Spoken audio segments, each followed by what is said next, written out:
tension over terminology. The U.S. government drops mention of Israeli occupation. Have facts changed on the ground, or is there another reason why Washington's changed its tune? I'm Imran Garda, and today's newsmakers are the Golan Heights and the West Bank. Last year, U.S. President Donald Trump recognized Jerusalem as Israel's capital, much to the dismay of the Palestinians and in defiance of international norms. Now it looks like Washington is going one step further. The State Department's latest annual human rights report no longer refers to the West Bank and the Golan Heights as occupied. Instead, it's taken a rather unique approach by calling those territories Israeli-controlled. The White House denies there's been a change in policy. So why the change of language? Randolph Nogel reports.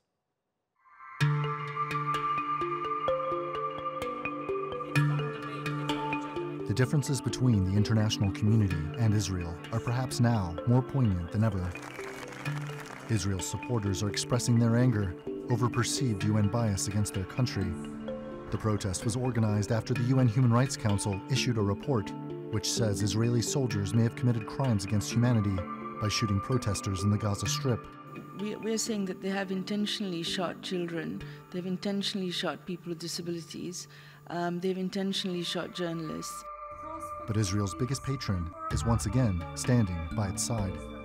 Applying one standard to the state of Israel and not applying the same standard to others is anti-Semitic. International criticism appears to have little effect on Israel's right-wing government, which is forging ahead with its agenda.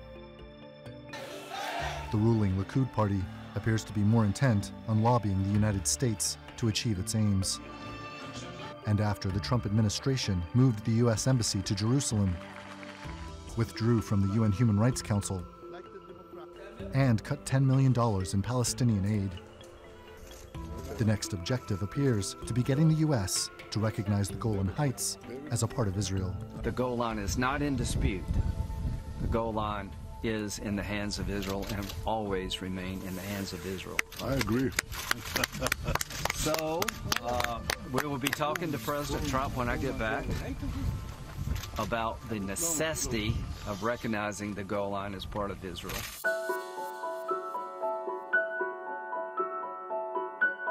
Israel captured the Golan Heights from Syria after its victory in the Six-Day War in 1967. Israel annexed the territory in 1981, a move that was never recognized by the international community, including the U.S.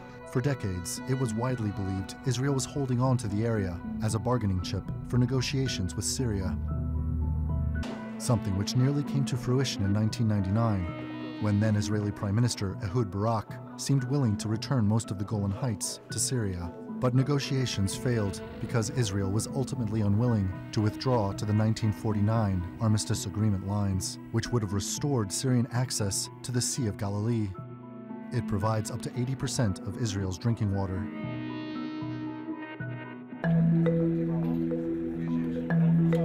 But now it appears Israel isn't willing to cede any of the formerly Syrian land it controls.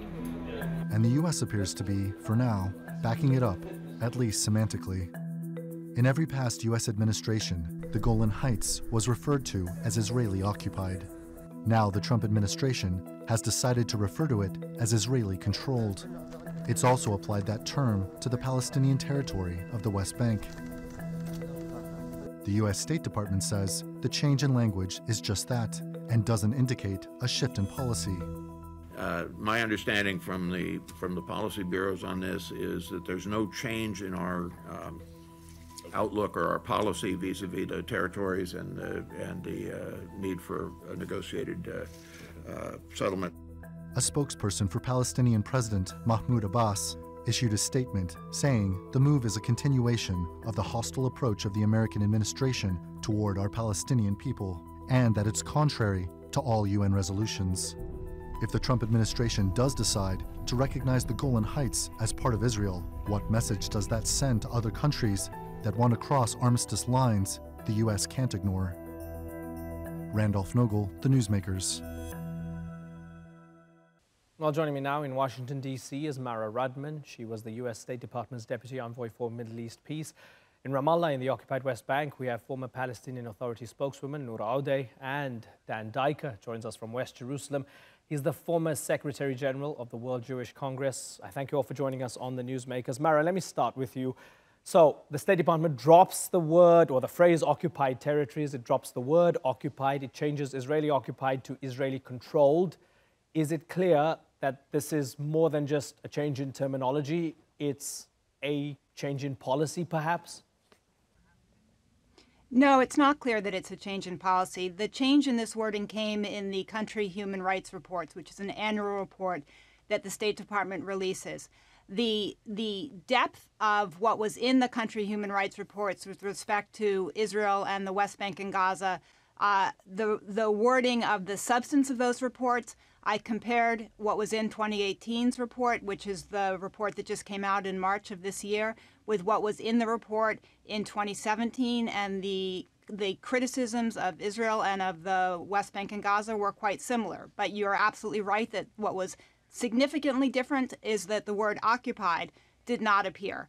So that was a decision that was made at the State Department and or the White House to remove that word. We can't know what the origins of that decision was, whether it was influenced by some discussions between the highest levels of this administration and Israel, but it is significant that that word disappeared, and that is a change from how previous administrations, Democratic and Republican, have handled it, and even how this administration handled it just last year. Right. So some decision was made, but it is hard with this administration to describe that as a change in policy. It was a decision of the moment. And I would also say significantly different than even how prior Israeli leaders have handled that terminology. Even someone as conservative as Premier Ariel Sharon in 2003 used the word occupation. So this is a shift, and probably without a lot of deep thought from this administration. Dan Diker, are you pleased that they dropped the word occupied?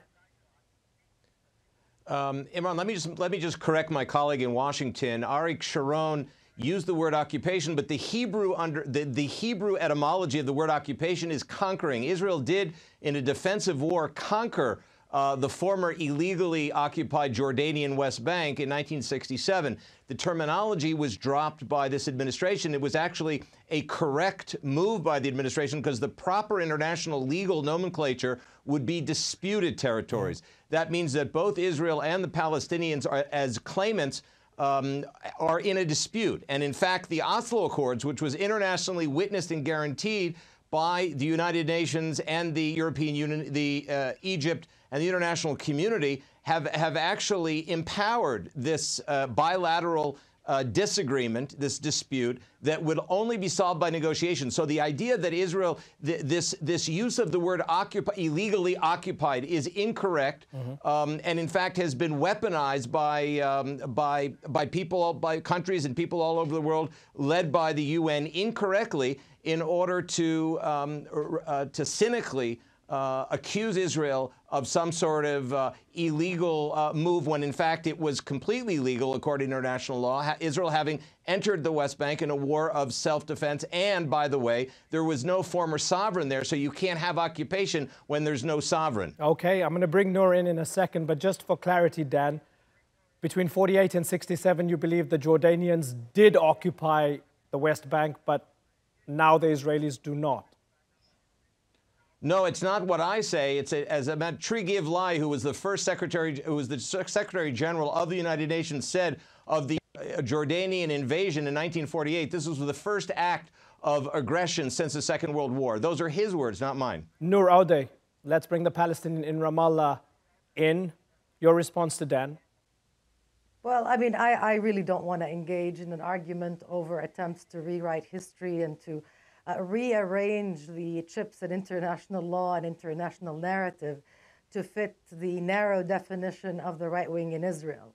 The word occupation and the use of the word occupation is a legal qualification. It is endorsed by all bodies of the United Nations, including the International Court of Justice. It is a reality that the Palestinian people have endured since 1967.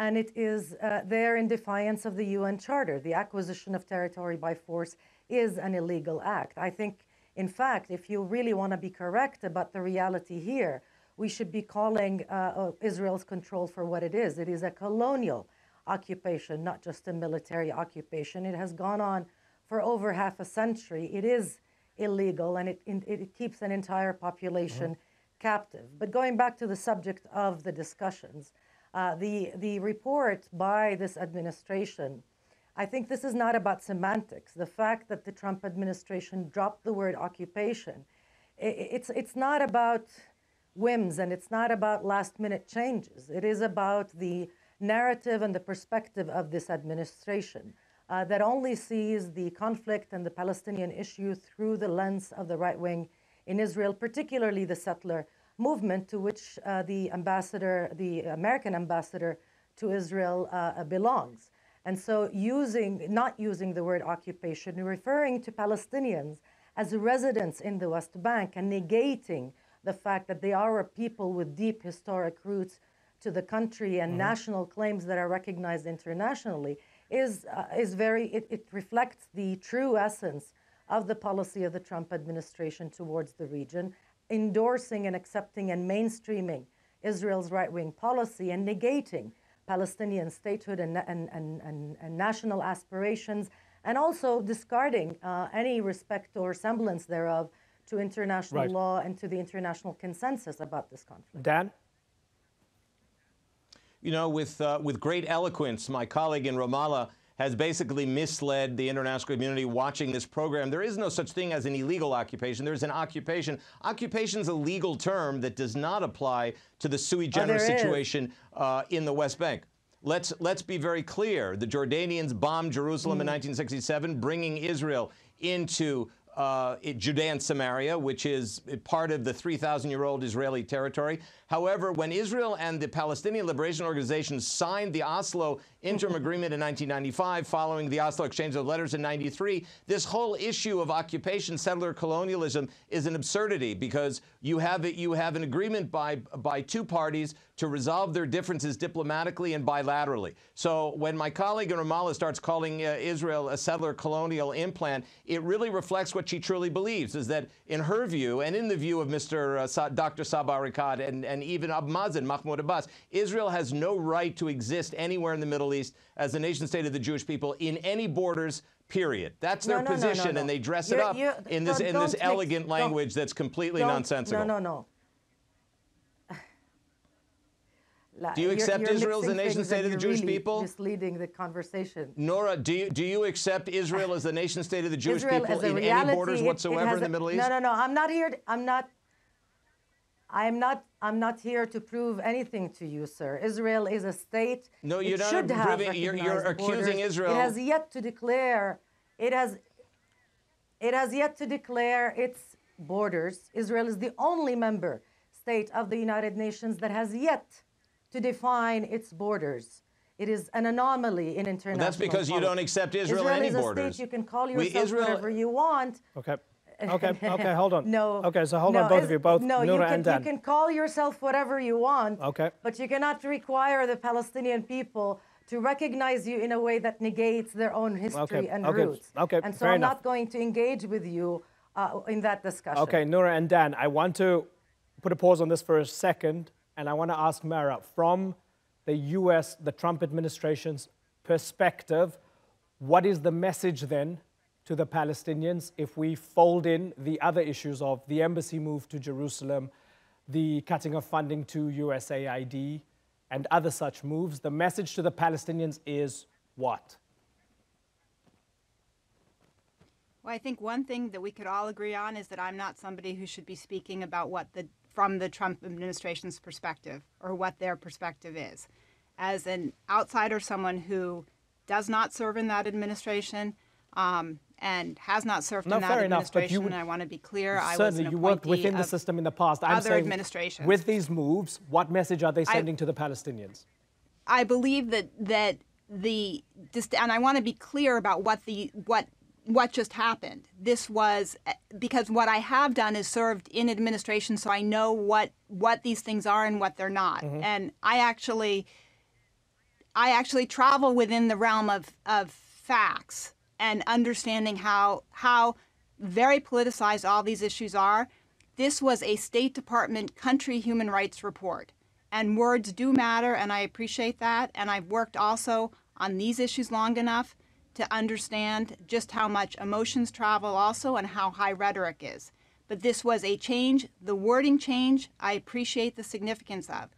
However, the depth of the reporting within what was written about Israel and what was written about the West Bank and Gaza, I would still call to people's attention. There was a lot of substance there that was highly critical of all parties.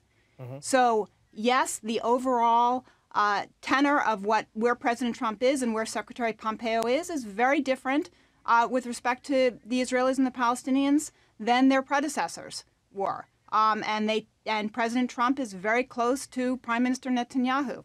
That should come as no surprise to anyone in the world. He's also very close to the Gulf leadership. Right. That should come as no surprise to anyone in the world.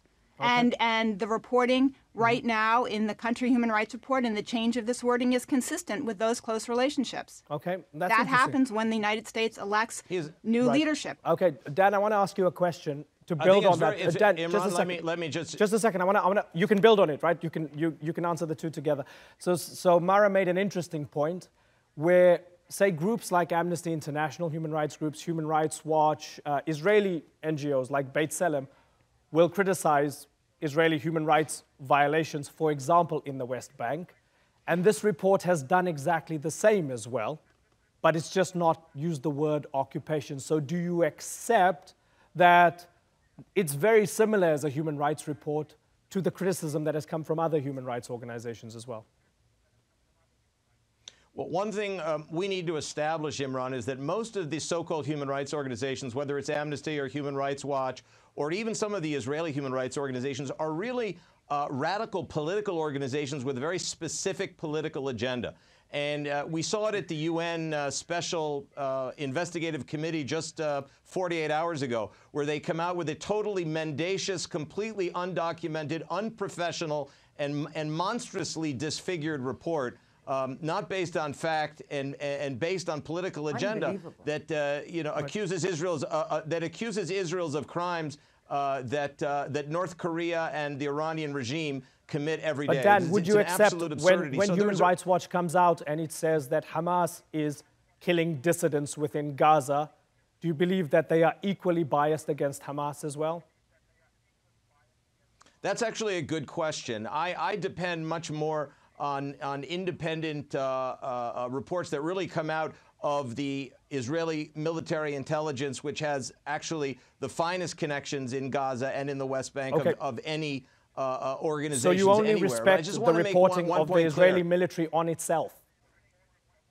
I respect the reporting of the most robust democracy in the world besides the United States, and that's the State of Israel. And Israel has both very objective reporting on itself, and anybody that spent any time in Israel knows that. Okay. And we also accept some independent reporting, but that independent NGO reporting has to be checked very carefully, as NGO Monitor, headed by Professor Gerald Steinberg, has proven time and time again of the biased, unfair, inequitable type of accusations that are regularly launched against Israel. And I think that the Trump administration, the State Department, has made a very wise decision by dropping this nomenclature of occupation and just referring to the territories as they are. The descriptive word would be disputed territories, and I think it was a wise decision. And I'd like to just add to that, in supporting Mara in Washington, it does not necessarily signal a change in policy. It does not. The Trump administration is now bringing a peace plan both to the Palestinians and to the Israelis, and perhaps neighbors in the neighborhood, to try to resolve this long-standing conflict. Nora, they come in. Well, I mean, I really don't know where to begin. So if I understand it right, your guest in Israel would like us to believe that Amnesty International and Human Rights Watch and Beit Tselem and other respected human rights organizations are not objective and should not be respected, that independent committees formed by the United Nations, composed of reputable human rights and international law experts, should also not be respected or listened to. This is farcical, really, and it takes the conversation into the realm of the absurd. There is an international order here that states have adhered to since the end of World War II for a very simple and very important reason, which is that if you don't adhere to laws and regulations and standards, and if you don't hold everybody accountable to the same standards, you're going to have chaos. Israel is not above the law. It has to be accountable. And as Israeli human rights organizations, as well as international organizations, have documented year after year, Israel is guilty of pervasive human rights violations. There is a system of oppression that denigrates the value of Palestinian human lives. It does not respect those rights. It does not respect the rights of the Palestinians, whether they're human rights or national rights. That's the reality. It's been very thoroughly documented, and it's not really in dispute. We can discuss semantics, we can delve into alternative realities, but the fact remains, you have right now an American administration that is part and parcel of the problem, of the conflict. It is not an independent party. It is not a peace broker. It will not be offering a peace plan. What it will be offering, if it offers anything, will be something that Jared Kushner and Jason Greenblatt and the ambassador, the American ambassador to Israel, have brought together to mirror and whitewash the occupation, to mainstream it, to make sure that Arab allies forge relations with Israel at the expense of Palestinian rights, and that's why it won't work. Listen, you all know how this works, and you've done this before. I can't get an extension on your satellite window, so you're going to drop off the air within about 20 seconds or so if I don't end this. And that's unfortunate because we could continue, and I'd love to have you all back on the program again in the future. Mara Rudman, Noor Aude, and Dan Diker, I thank you very much for joining us on the Newsmakers.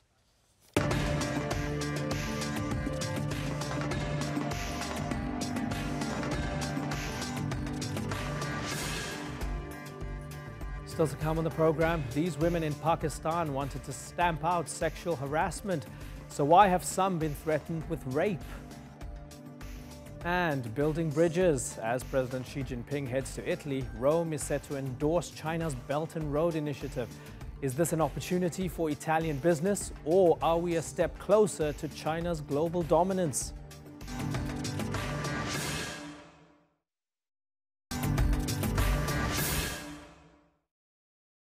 It's estimated a woman is killed every 8 hours in Pakistan by relatives who believe their family's honor has been harmed. The country consistently ranks as one of the most dangerous countries for women. But that risk didn't stop thousands of women taking to the streets earlier this month to demand equal rights. A common theme was sexual harassment.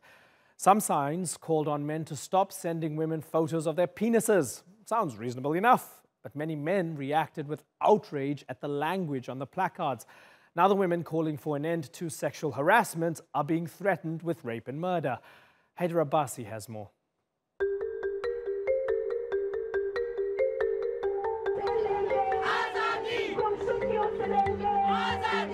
Tens of thousands of women are marching in cities across Pakistan, demanding greater rights and freedoms. The rallies coincide with International Women's Day earlier this month. Our first demand is ending violence against women, women in the home, women at the workplace, but also women who are currently involved in activism, journalists, protecting their rights and making sure that we end violence against them. Pakistan has made some gains in gender equality. More women are employed. Seats in parliament are reserved for women. Laws protect women from discrimination. And, of course, a woman once held the highest office in the country. But there are still problems. Violence against women is a major issue. A study by the Thomson Reuters Foundation shows Pakistan was the 6th most dangerous country in the world for women in 2018. And Human Rights Watch estimates there are up to 1,000 so-called honor killings, where a girl or woman is murdered by a relative for bringing shame to the family every year. But the march hasn't been well received by some Pakistanis. There are complaints that the placards are vulgar and offensive. Some say the protesters have an anti-Islam agenda. Even celebrities have been critical. Pakistani actor Shan Shahid has tweeted, "These slogans don't represent our culture, our values, and the respect we have for our women." And actress Veena Malik says the march humiliates the women of Pakistan. Criticism has turned into abuse. Rally organizers say they've been threatened with sexual assault and even death. One religious party in Karachi has even filed a complaint with the police, saying the march offends religious sentiments. Protesters say the response shows how Pakistani men aren't ready to give women equal rights. So is Pakistan dominated by male chauvinism? And what can be done to address the plight of women in the country? Haider Abbasi, The Newsmakers. Well, joining me now from Lahore is Hiba Akbar. She's a lawyer and one of the volunteers who participated in Pakistan's Women's March. And from Islamabad, we have Bakir Sajjad, who's a journalist and co-host of a current affairs show on Dawn TV. I thank you both for joining us on The Newsmakers. Hiba, let me start with you.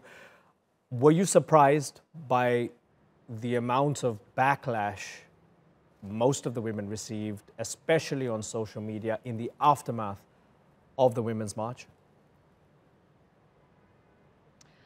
Not quite. We know that around the world, whenever a marginalized group speaks out for their rights, there's going to be backlash against it. Social media only gives it a particular face, but social media also makes it particularly vicious. We were prepared for backlash. We knew, we had thought of steps of how to deal with it, of which sections of the authorities to take it up with. What caught us by surprise is how personalized it was, particularly. There were particular placards that certain sections of society took more offense to. People took those placards, doctored them to say completely different things, and shared them via social media. We were particularly scared about this being highly personalized attacks, and that is the part that's been the most difficult to handle. People talking about a new issue on social media, that's part of the function of social media. There being a debate about it, there being perhaps a debate that is vile or rude is expected. But the personalized attacks were definitely something that we were not expecting. That was something that caught us off guard. So, Bakir Sajjad, at the heart of it all, these women take to the streets. They're saying we're against domestic violence, we're against so-called honor killings, we're against harassment in person and online, we're against rape, we're against men trying to dominate us. So what was the problem with that? Why were so many men so angry that these women took to the streets and expressed themselves? As an activist, you know, besides journalist, I'm an activist also to the, you know, my heart. So I always endorse movements by the segments of society that are especially that are oppressed or the marginalized, as Hiba has described. But I think the main issues of the women in Pakistan, which pertain to their safety in workplace and in public places, their fair treatment in private as well as public lives, their protection from violence and participation in public life, both economically and politically, their right to inheritance and their right to education. These were the core issues that needed to be highlighted. But they got somehow drowned out in this entire movement. And as Hiba said, that, you know, it was for the social media, or it goes in the interest of the social media to make things look sensational. Even some segments of mainstream media, you know, also promote sensationalism. But I think more problematic for me was that there was no, you know, correction of that perspective by the organizers. You know, the women are claiming to be equal partners in the affairs of the society. So even if we, you know, and we always take them that they are equal partners. So if they are talking to the other segment, they need to talk respectfully. Okay, but tell me what was disrespectful. Argument logically. Tell me what was disrespectful to you. You know, many of those slogans there, I just can't repeat them over television. You know, I found them really offensive. There were things that which, you know, I would not even talk to my, you know, family members, you know, the women folk in my family members or in my personal friends. So even if those were said by the male segments of society, like, for example, if, you know, a boy protests and put up some, you know, something that is particular to the the male being. So if that but highlighted, Bakr, at the heart of this all, that. I see where you're talking going. about the women reproductive so hold system. on. Yes. If a woman protests, please don't send me pictures of your genitalia, is she the problem, or is the problem the thing that she's highlighting? The fact that when she's on social media, guys are sending her pictures of their penises. That's the problem, isn't it? Why are you blaming the women for protesting about it? That's indeed a problem, and nobody endorses it. Tell me if that is happening in the society.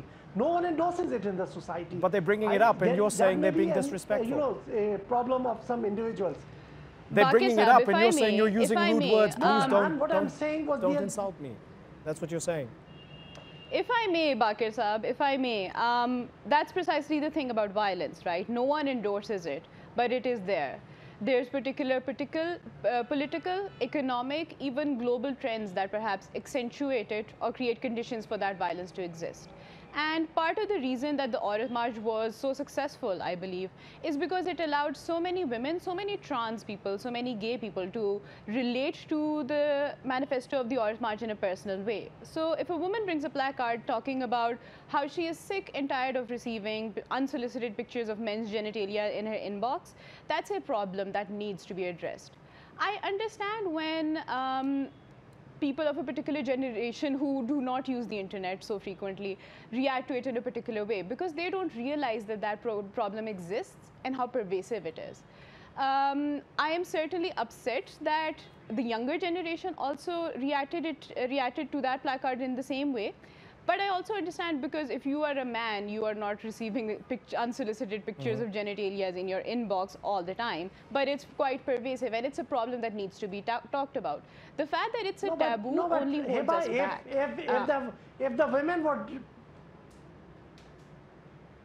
No, if that would be on the postcards, the play cards, that the women were holding, they were holding, the diagrams of the reproductive system. So wouldn't that be provocative? If they are talking about the private parts of the women in their, they're making references to that in their slogans. So that was offensive.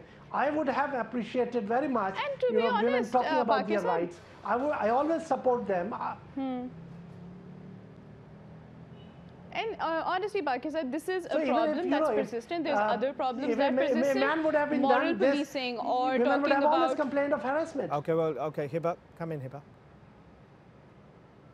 Yes, if there's particular problems that women are talking about that are unique to their experience, that are unique to the way that trans people are sexualized in a particular society, that is an issue that needs to be talked about. The taboo only holds us back. The most offensive placards, quote-unquote offensive, that people found the most offensive were the ones that talked about sexual assault, that talked about moral policing, that talked about reproductive rights, that talked about autonomy over our body. People reacted to the way they were presented, and perhaps they were meant to be so. Perhaps someone who brought that placard wanted it to be particularly tongue-in-cheek so that it grabs people's attention and gets them talking.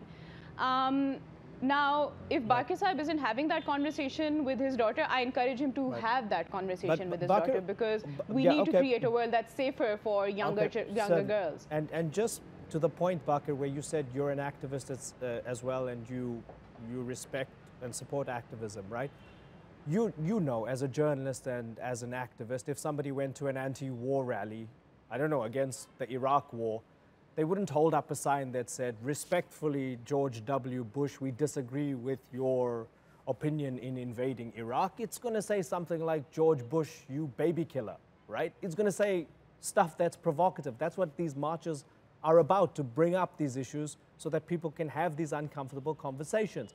Would you agree that, yes, the whole point wasn't about whether you felt uncomfortable or not, but it was about these women getting the message out there in as provocative a way as possible? I would... Tell me.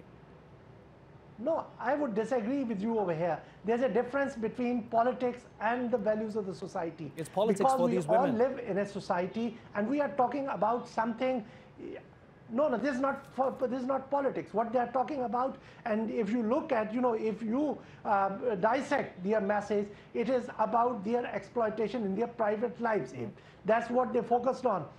That, as I said earlier, is maybe a problem, or a conduct of some people. It is not endorsed by the society. Okay. So you say there's a difference between politics and private life. Something that our society Let me follow this through a little bit then, right? So one of the activists, Nighat Dad, got a lot of abuse and a lot of backlash online for her placard, which said divorced and happy. She didn't use any swear words. She didn't talk about men's genitalia or anything. She said divorced and happy. Presumably, I can't go into her psychology, but she's talking about the taboo about being divorced, and there's a stigma connected to it. She said divorced and happy. A lot of angry men trolled her afterwards and said very many terrible things to her afterwards. Would you condemn the trolling of Nighat Dad? Do you think that what she put up there was acceptable?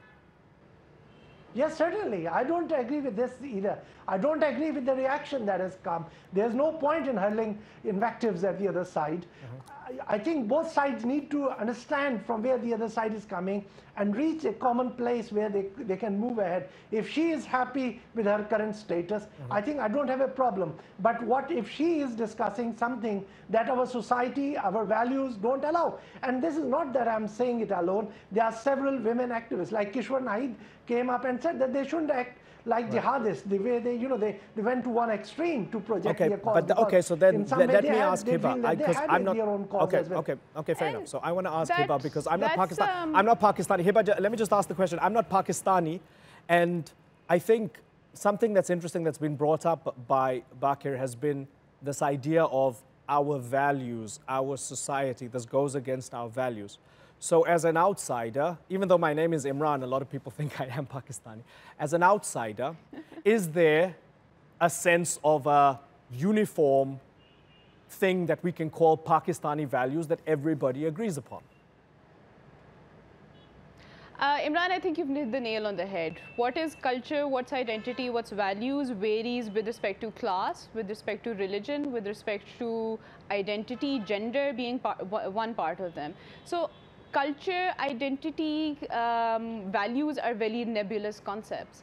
And in fact, I'd use Bakir Saab's example here as well. Yes, Kishwar Naid, a very prominent and a deeply respected feminist, did criticize some of those placards. And that's fine, because around the world, feminism is not a monolith.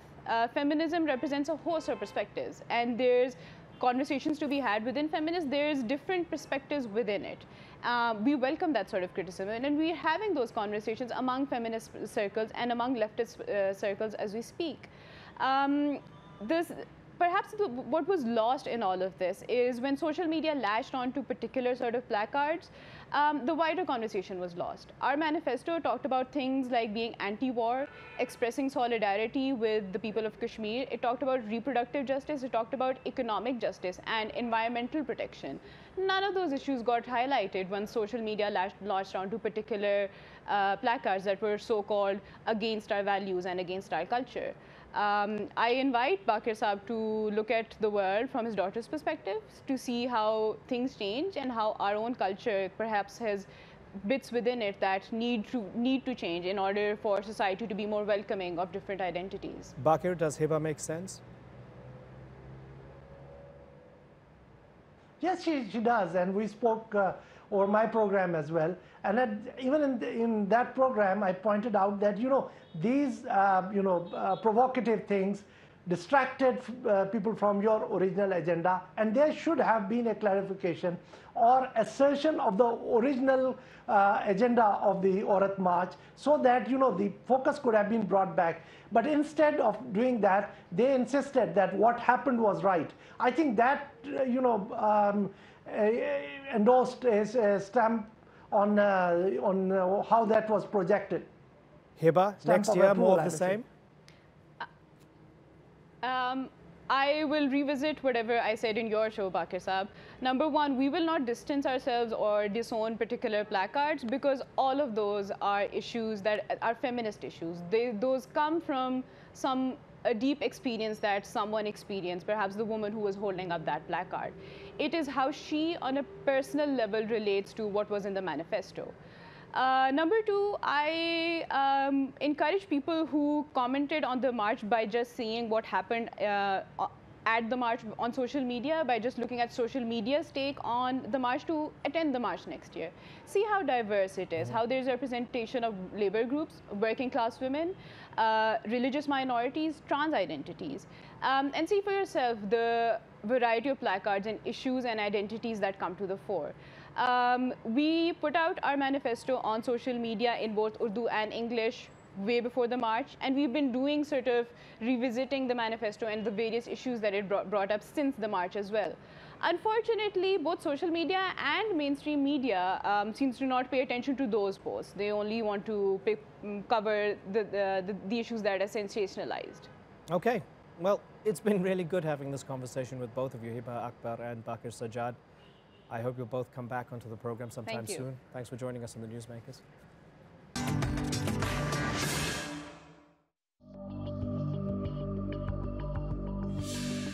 中意双方都非常重视在“一带一路” Both sides attach great importance to the cooperation under the Belt and Road Initiative, and we also appreciate Italy's active participation in the initiative. 共同关心的国际 Some call it the 21st century Silk Road. Others see it as China's attempt to spread soft power across the globe. Beijing says its Belt and Road Initiative will help connect Asia, Africa and Europe. It's the biggest infrastructure project in history, but it's not endorsed by some of the world's most powerful nations, especially in the West. On Thursday, Chinese President Xi Jinping heads to Italy, and Rome says it will become the first G7 nation to support the initiative. The decision has rattled both the EU and Washington, but that hasn't stopped Italy from forging deeper ties with China. Well, to discuss this and more, let's go to Rome, where I'm joined by Valerio Bordenaro. He's an advisor to Italy's former centre-left Prime Minister Enrico Letta. And in Beijing, we have China affairs analyst Xu Qingduo. Gentlemen, thanks for joining us. Valerio, let me start with you. Are Italy's European partners and the United States correct in being a bit nervous about this? This Belt and Road Initiative could be considered as a Marshall Plan of the 21st century. So it's normal to keep a very high level of attention on it. We don't really care about the US opinion on that. Of course, they are our best allies, but it's not their business to comment about that. But the European Union opinion is very important. We, as Italy, we don't have the strength to negotiate on our own on this, and we'd better to do it in a European accordance. What does China want in return, Xu? So infrastructure projects, Italy gets absorbed into this major project. What do the Chinese need in return? Well, for Chinese, Belt and Road Initiative is really at the very beginning is more about to help reduce overcapacity within China. So China has a very strong power to manufacture all kinds of products. But gradually, it's really about infrastructure construction. But that's based on the development experience of China. When you have infrastructure, when you invest in infrastructure, you have a better infrastructure that will facilitate the business and will also create jobs for your people. That's economic development. And then, when cross borders is really about investment and trade. That's most of, say, Belt and Road Initiative. Valerio, at what cost? Who knows? The point is, either we are negotiating on our own and being the first European country in the Belt and Road Initiative, or doing it at a European level. What we see now is that Greece, for the first time in history, has refused to adopt something from the UN about civil rights in China, not in agreement with the European partners.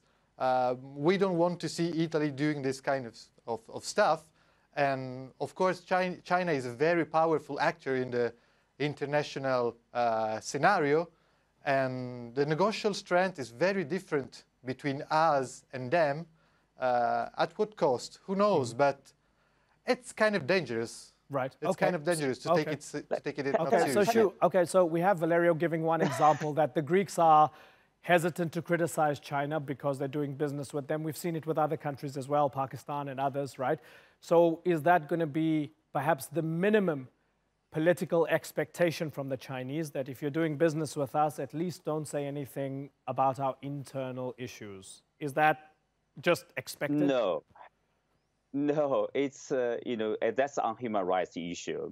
In terms of human rights, different countries have different understanding, standards. For example, there's differences between developing countries and developed countries because they are focusing on probably prioritize different areas. No, but I mean, China signed up to the Universal Declaration of Human Rights, right?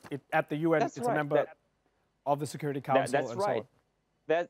That's right. But also, when Greece is making a decision, that's really their decision. Speaking of unity within European Union, are they unified in terms of immigration policy? Is Italy in line with Germany? No. No, they're not. In terms of the Iranian policy, they are different. Like Poland is holding this summit. Well, the big powers, they are not sending their foreign minister to join That's a good summit. point. That's a good point. So let me ask Valerio about it. There's a cynical geopolitical interpretation of what's going on beyond the economics to say that China is capitalizing on the European divisions that we see within the European Union right now. Is that true? Well, I would say it's 100% true. A unified Europe would not respond in this way to a powerful China. But let me state, we in Europe, we have a very bad track record, but a great experience in trying to capitalize our strength and power all over the world. And we know these things. Owning the critical infrastructure, owning the debt of a country means owning a country. So we have to be very careful about that. We have to negotiate seriously with China and from a better point of view, with a strong national position or with a strong European position that will be stronger than any national position. At the moment, anyway. Valerio, do you think that the Italians are negotiating from a very weak position? Of course, we have the weakest government ever, the least recognized government in international affairs, and of course they are very divided on this. The majority, so the League and the Five Stars Movement, they have very different opinion on that. Yeah, so we're in the weakest position possible. So Xu, let me ask you then. There are those that look at the Italians and they say, hey, we have nothing against the Chinese, but you guys need to be careful because you're weak, you need money, you need investment. Look at what happened to Sri Lanka, billions of dollars with the Hambantota port, and then that's just debt trap diplomacy. You're indebted to the Chinese for the rest of your lives. No. You can't get out of it. No. Tell me why you disagree. That's a fallacy. That's a fallacy about the Hambantota port issue. If you want to go to detail, that's a different story. It's for another day, probably another story. If you we've had discussions about it on this show, but anyway, continue. Go ahead. Yeah, 123 countries have signed up to the Belt and Road Initiative. Even you are right about the Hambantota, that's only one or two examples. So the majority of them are actually very successful. Look at the Piraeus port in Greece. From 2015 to 2018, 3 years' time, the amount of goods they handled has increased by 45%. That's created a lot of jobs, a lot of revenue for local government. I think Greece benefited a lot from that. The Chinese company who invested in that benefited a lot from that. This is a win-win cooperation. It is similar in the Italian case. Speaking of Italian debt, they should talk to the European Bank, the Central Bank of European. You can ask who owns Italians' debt. That's the Central Bank of European. That's not the Chinese company or Chinese government. No. Yeah. So if you're already a gambling addict, why would you go and, I don't know, go to a new casino and start gambling some more, right? Isn't that the whole point about the Italian economy? Why are you taking on more debt with more friends, Xu? No, it's not about taking more debt. It's not that stage at all. I don't see any talk about the debt, any talk about the financing those projects. We're talking about the port. We're talking about more Chinese goods probably using the Italian port and then transport them to Germany or to Eastern European countries. That will create a lot of revenue for the local port in Italy. Mm-hmm. And also we're talking about Italian export to the Chinese market, which is increasing by 25% per year.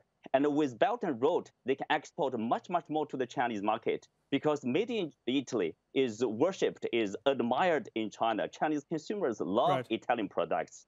Why not? Okay. Any smart government will do that. Okay, so Valerio, Xiu's making the economic argument.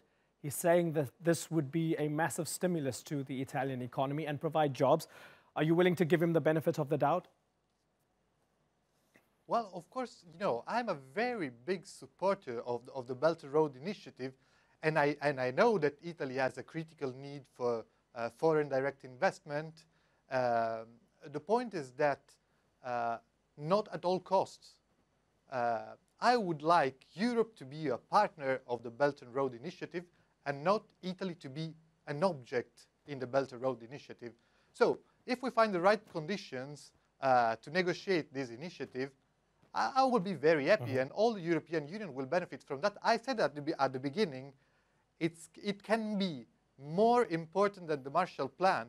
It can be the most important development initiative in our century, but we will not be the subject of the initiative, but a partner. Mm-hmm.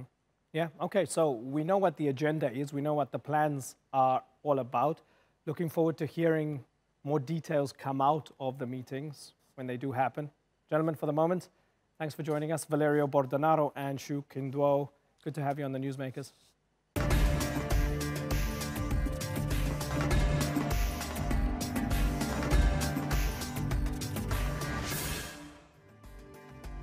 That's all for this edition of the Newsmakers with me, Imran Garda. Check out more of our stories on YouTube, Facebook and Twitter. Remember to like, follow and subscribe. Next time, former Bosnian Serb leader Radovan Karadzic gets life in prison for genocide. We look at whether the sentence means justice will be served at last. Until then, thank you for watching. Bye-bye.